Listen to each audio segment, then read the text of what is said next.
Bonjour à tous, bienvenue sur Prajna, j'espère que vous allez bien. Cette vidéo est la première vidéo chapitre de ma rencontre avec le thérapeute français Axel Carol. Axel Carol pratique la méditation depuis près de 30 ans. Il accompagne aussi des personnes en difficulté grâce à la pratique de l'hypnose. Comme je l'avais expliqué dans la vidéo de présentation de la chaîne, j'ai à cœur de faire des liens, des ponts entre différentes pratiques et différentes traditions. Dans cette vidéo donc, Axel nous montre comment l'hypnose, de manière à la fois simple et indicible, permet de réaccorder ce qui est désaccordé en nous.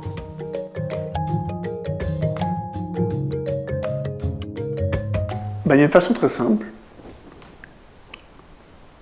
qui pourrait consister à faire ceci. On dessine un cercle par terre.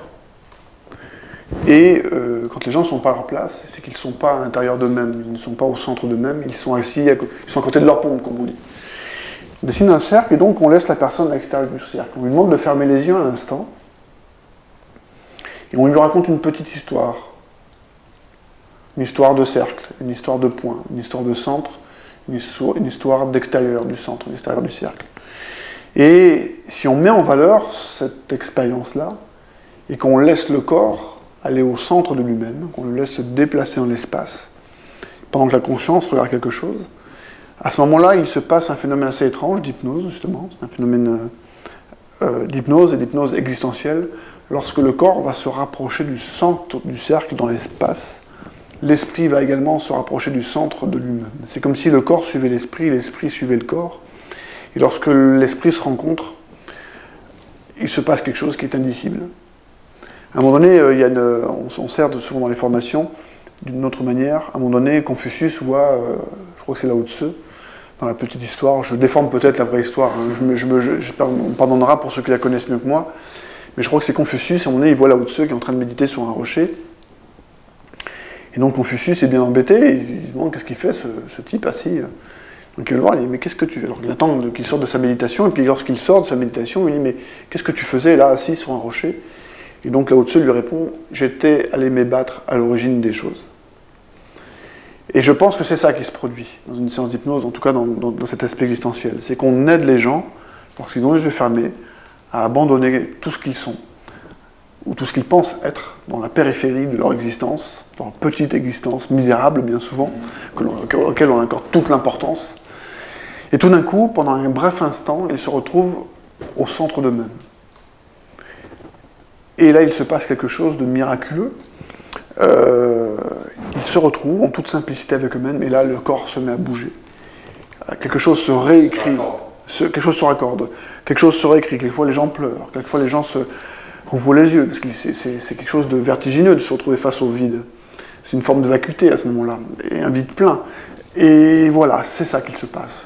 Et ils repartent sans trop savoir ce qui s'est passé, et nous, on les laisse repartir sans trop savoir ce qui s'est passé, et tout le monde est content.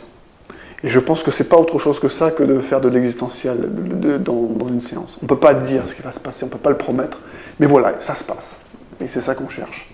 Et oui, Roustan, d'ailleurs c'est dans la phrase, Roustan, les gens, d'ailleurs une vidéo, je crois, qu'on trouve encore sur YouTube, il faut taper François Roustan, et il explique une séance où il dit à quelqu'un, il dit les gens ne savent pas s'asseoir.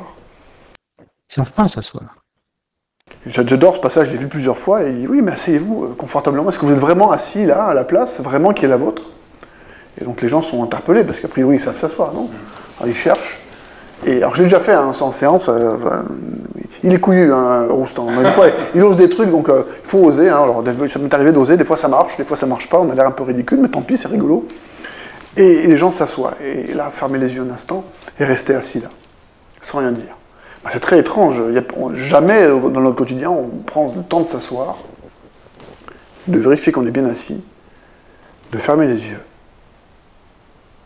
et de rester là dans le principe de goûter le fait d'être assis là à sa place. C'est tellement minimaliste qu'on se sent presque obligé de penser. Le fait d'exister, se suffire d'exister. Et très souvent, les gens se sentent obligés de penser, de réfléchir et de commenter même. Ah oui, c'est bien, hein? Non, commentez pas. Goûtez, là, ça suffit. C'est tellement inhabituel, c'est tellement un contre-courant de ce monde en folie qui va à 100 à l'heure. Donc voilà, c'est ce qu'on pourrait proposer. Et là, on se rapproche effectivement de quelque chose qui pourrait ressembler un peu à la méditation et la frontière de l'hypnose et de la méditation. J'espère que cette vidéo chapitre vous a éclairé. Comme toutes les rencontres que je fais, la vidéo intégrale est disponible sur la chaîne YouTube de Prajna. Je vous rappelle aussi que vous pouvez écouter la bande audio de cette rencontre sur la chaîne Spotify de Prajna. La semaine prochaine, je publierai la deuxième vidéo chapitre de cette rencontre avec Axel. Donc d'ici là, je vous dis à très bientôt.